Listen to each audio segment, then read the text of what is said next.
CGPSC smart learning में आप सभी का बहुत बहुत स्वागत है। आज हम टॉप इंपॉर्टेंट क्वेश्चनों के बारे में बताने जा रहे हैं जो छत्तीसगढ़ व्यापम द्वारा होने जा रहे हैं, भर्ती परीक्षा में आने वाले हैं। तो फ्रेंड्स, अगर आप भी आबकारी आरक्षक भर्ती की तैयारी कर रहे हैं तो आज का यह वीडियो आपके लिए बहुत ही महत्वपूर्ण है, क्योंकि इस वीडियो में हम उन सभी प्रश्नों को कवर करेंगे जो परीक्षा के लिए मोस्ट इंपॉर्टेंट रहने वाले हैं। तो आज हम छत्तीसगढ़ जनजातियों से संबंधित जो महत्वपूर्ण प्रश्न है, टॉप इंपॉर्टेंट एमसीक्यू क्वेश्चन बनेंगे, उनको कवर करेंगे।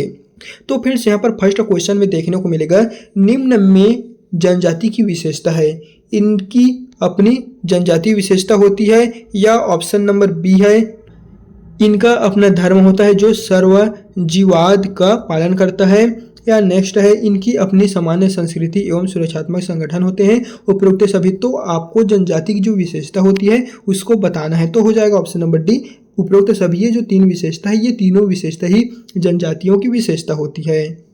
फिर सेकंड नंबर का क्वेश्चन है, आदिवासी समाज का प्रमुख वार्षिक उत्सव होता है। आदिवासी समाज की ओर से एक वार्षिक उत्सव मनाया जाता है, तो क्या होता है? टोनहिनो, मड़ई, सरना, खुरिया रानी। तो फ्रेंड्स, सेकंड नंबर का करेक्ट है ऑप्शन नंबर बी, मड़ई। आदिवासी समाज के द्वारा जो उत्सव मनाए जाते हैं उसे मड़ई कहते हैं। सरगुजा व जसपुर की पहाड़ी में कौन सी जनजाति निवास करती है? आपको बताना है सरगुजा और जसपुर की जो पहाड़ी होती है उनमें से उरांव, खैरवाड़, कोड़ार, कोरबा कौन से जनजाति जो है वहां पर पाए जाते हैं, निवास स्थान है उनका, तो हो जाएगा कोरबा। ये जो निवास स्थान में जनजाति रहती है वो इसी की है। भैना जनजाति के लोग निवास करते हैं दंतेवाड़ा में, बिलासपुर में, सरगुजा में, रायपुर में। तो आपको बताना है कि जो भैना जनजाति है छत्तीसगढ़ में वो कौन से एरिया में निवास करती है, इन चारों ऑप्शनों में से ही। तो है option number B, Bilaspur. Binjhwar जनजाति का निवास स्थान है रायगढ़, कबीरधाम, जांजगीर चांपा, उपरोक्त में से कोई नहीं। तो फिफ्थ नंबर का करेक्ट आंसर है ऑप्शन नंबर ए, रायगढ़। यानी कि फ्रेंड्स, यहाँ पर पूछा गया है बिंझवार जनजाति का निवास स्थान जो है वो रायगढ़ है, लेकिन आपको रायगढ़ में सिर्फ बिंझवार ही नहीं देखने को मिलने वाले हैं और बहुत सारे जाति देखने को मिलेंगे, लेकिन जो मुख्य निवास स्थान था वो बिंझवार जनजाति का ही था। फिर नेक्स्ट क्वेश्चन है, नगेशिया जनजाति के संबंध कौन सा कथन असत्य है? नगेशिया जनजाति के संबंध में, यह जनजाति किसान और आदिवासी भी कहलाती है, यह सरगुजा तथा रायगढ़ जिलों में निवास करती है, यह छत्तीसगढ़ी का व्यवहार नहीं करते हैं, इनकी जातीय नाम की उत्पत्ति नाग सर्प से हुई है। तो आपको बताना है कि नगेशिया जो जनजाति से संबंधित ये चार कथन है, कौन सा गलत है? तो हो जाएगा ऑप्शन नंबर सी, ये छत्तीसगढ़ का व्यवहार नहीं करते हैं, तो ये गलत है। ये छत्तीसगढ़ का व्यवहार करते हैं, छत्तीसगढ़ी जो भाषा होते हैं उनका व्यवहार करते हैं, और जो बाकी जो दिए गए हैं ये सत्य है, बाकी जो यही है छत्तीसगढ़ी का व्यवहार नहीं करते, तो ये गलत हो जाएगा फ्रेंड्स। आदिवासी समाज में पारिंग धन क्या है? विवाह में वधु मूल्य चुकाना, वर का ससुर के घर रहकर काम करना, उपरोक्त दोनों, उपरोक्त में से कोई नहीं। तो आपको बताना है आदिवासी समाज में जो पारिंग धन होता है इसका क्या अर्थ होता है?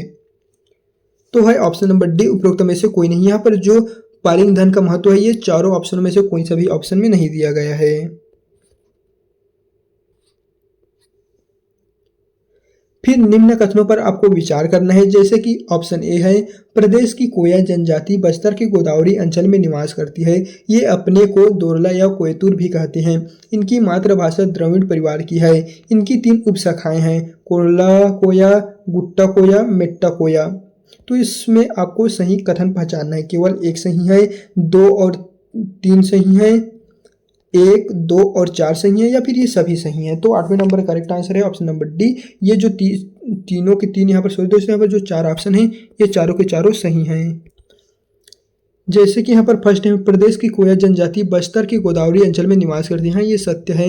ये अपने को दोरला या कोयतुर भी कहते हैं, हाँ ये भी सत्य है। इनकी मातृभाषा द्रविड़ परिवार की है, हाँ ये भी सत्य है। इनकी उपशाखाएं हैं कोरला कोया, गुट्टा कोया, मेट्टा कोया। ये जो दोस्तों आपको 4 ऑप्शन दिए गए हैं चारों के चारों सही हैं, तो आपको ऑप्शन नंबर डी में टिक करना है ये सभी। बैगा शब्द का अर्थ होता है पुरोहित, क्षत्रिय, सेवक, वन। तो आपको बताना है कि जो बैगा शब्द होता है इसका क्या मीनिंग निकलता है, तो हो जाएगा ऑप्शन नंबर ए, पुरोहित। बैगा शब्द का अर्थ जो होता है वो पुरोहित होता है। फिर यहाँ पर नेक्स्ट नंबर का क्वेश्चन है, सेवक किस जनजाति को कहा जाता है? सेवक कौन सी जनजाति को कहा जाता है? भैना, असुर, अगरिया, भतरा। तो सेवक जिन जाति को कहा जाता है वो है भतरा। ऑप्शन जो डी में दिया गया है यही फ्रेंड्स इसका राइट है। बिरहोर का अर्थ होता है वन, वन्य जाति, जंगल की मछली, धनवार। तो आपको बताना है कि जो बिरहोर का अर्थ होता है, बिरहोर का मीनिंग होता है वो इन चारों ऑप्शनों में से कौन से ऑप्शन में दिया हुआ है? तो है ऑप्शन नंबर बी, वन्य जाति। बिरहोर का जो अर्थ होता है वो वन्य जाति ही होता है। जंगल की मछली किस जनजाति को कहा जाता है? जंगल की मछली एक जनजाति को कहा जाता है, वो कौन है? क्या बिरहोर है, बिरजिया है, धुरवा है या गदबा है? तो इस क्वेश्चन का सही आंसर है ऑप्शन नंबर बी, बिरजिया। जंगल की मछली किस जनजाति को कहा जाता है? बिरजिया को ही। निम्न में से गोंड या गोंड के बारे में सही कथन है। गोंड शब्द की उत्पत्ति तमिल से हुई है। इसका अर्थ पर्वत निवासी होता है। इनकी संख्या अन्य जातियों की तुलना में सर्वाधिक है। उपरोक्त सभी, तो आपको इन कथन हमने 4 पढ़ के आपको बताए हैं, रीड किए हुए हैं। ये चारों में से कौन सा राइट है? तो है ऑप्शन नंबर डी, उपरोक्त सभी। जो गोंड से संबंधित जो 4 ऑप्शन हैं यहाँ पर गोंड शब्द की उत्पत्ति तमिल से हुई है, हाँ ये सत्य है। इसका अर्थ पर्वत निवासी होता है, हाँ ये भी सत्य है। इनकी संख्या अन्य जातियों की तुलना में अधिक है। तो हाँ दोस्तों, ये जो 3 ऑप्शन दिए गए हैं, जो तीनों के तीनों ही 100% करेक्ट है। उपरोक्त डी में आप टिक करिएगा। कोड़कू का शाब्दिक अर्थ होता है भूमि खोदने वाला, पालकी ढोने वाला, हल वाहक या उपरोक्त में से कोई नहीं। तो आपको बताना है कि जो कोड़कू एक शाब्दिक अर्थ है, तो इन चारों ऑप्शनों में से क्या अर्थ इसका सही निकलता है? तो हो जाएगा ऑप्शन नंबर ए, भूमि खोदने वाला। कोड़कू का जो अर्थ होता है वो भूमि खोदने वाला ही होता है। फिर नेक्स्ट क्वेश्चन में दिया हुआ है, पहाड़ी किस जनजाति का शाब्दिक अर्थ होता है? पहाड़ी किस जनजाति को कहते हैं? कोल, कोरबा, कंद, सौरा। तो इस क्वेश्चन का सही आंसर है ऑप्शन नंबर सी, कंद। पहाड़ी कंद जनजाति की शाब्दिक अर्थ होता है, इसी का मीनिंग है। पारधी जनजाति किस जिले में निवास करती है? पारधी जो जनजाति है वो कहाँ निवास करती है? क्या बस्तर में, बिलासपुर में, कोरबा में या राजनांदगांव में? तो जो पारधी जनजाति होती है वो बिलोंग करती है बस्तर में। ऑप्शन ए जो फ्रेंड्स यहाँ पर दिया गया है यही सही है। पारधी जो जनजाति होती है वो बस्तर में ही निवास करती है, उनका निवास स्थान जो है वो बस्तर है। कुड़ुक किस जनजाति को कहा जाता है? यहाँ पर दिया गया है कुड़ुक जनजाति, वो किसे कहा जाता है? नगेशिया को, मझवार को, उरांव को या इनमें से सभी? तो इसका सही आंसर हो जाएगा option number C, Oraon. Kurukh जो जनजाति है उसे कुड़ाव कहा जाता है, कुड़ाव के नाम से ही जाने जाते हैं। छत्तीसगढ़ के किस जिले में उरांव जनजाति निवास नहीं करती? सरगुजा, कोरिया, जसपुर, कबीरधाम।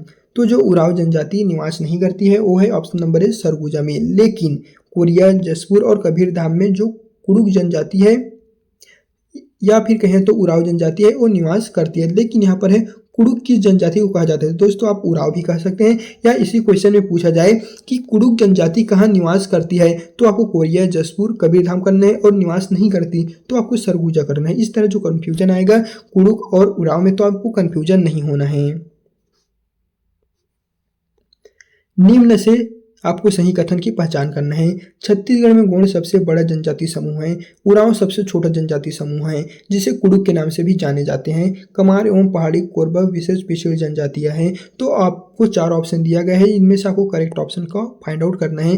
क्या पहला और दूसरा सही है, या पहला और तीसरा सही है, या तीसरा और दूसरा सही है, या ये सभी सही है? तो फ्रेंड्स 19 नंबर का जो क्वेश्चन का करेक्ट आंसर है ऑप्शन नंबर बी, 1 और 3 सही है। छत्तीसगढ़ में गोंड सबसे बड़ा जनजाति होता है, यहाँ ये करेक्ट है। फिर नेक्स्ट है, कमार एवं पहाड़ी कोरबा विशेष पिछड़ी जनजातियां हैं। तो दोस्तों ये जो ऑप्शन दिया गया है बी यही करेक्ट है।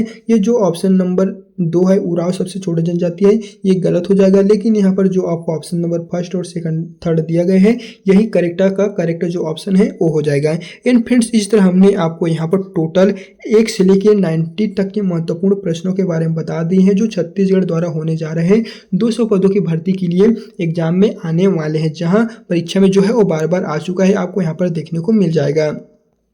एंड अगर आप भी दोस्तों प्रयोगशाला परिचारक और आबकारी आरक्षक जैसे छत्तीसगढ़ व्यापम द्वारा होने जा रहे जितने भी एग्जामों की तैयारी कर रहे हैं तो हमारा चैनल इसी से रिलेटेड है। अगर आप भी इसी तरह ऑनलाइन क्लास लेना चाहते हैं तो आप हमारे यूट्यूब चैनल को अभी से सब्सक्राइब करके रख लीजिएगा, ताकि फिर हमारे चैनल पर लगातार ऑनलाइन क्लास स्टार्ट है। हम आपको छत्तीसगढ़ के संबंधित जितने भी महत्वपूर्ण टॉपिक से क्वेश्चन आने वाले हैं उन सभी को हम आपको स्टेप बाय स्टेप यहाँ पर हम लगातार ऑनलाइन क्लास स्टार्ट कर रहे हैं। अगर आप नहीं जुड़े हैं तो आप हमारे चैनल को अभी से सब्सक्राइब करके जुड़ लीजिएगा। एंड अगर आप इस वीडियो को डाउनलोड करना चाहते हैं तो लिंक डिस्क्रिप्शन में है, जाइए वहां से आप डाउनलोड कर सकते हैं। और आपको किस टॉपिक पर वीडियो चाहिए होगा, जैसे कि सामान्य हिंदी, सामान्य अंग्रेजी, सामान्य विज्ञान, सामान्य जनरल नॉलेज, इस तरह आपको किसी भी टॉपिक पर वीडियो चाहिए होगा तो आप हमें कमेंट बॉक्स में बताइएगा। हम उस टॉपिक पर आपको जल्द से जल्द वीडियो बना के दे देंगे।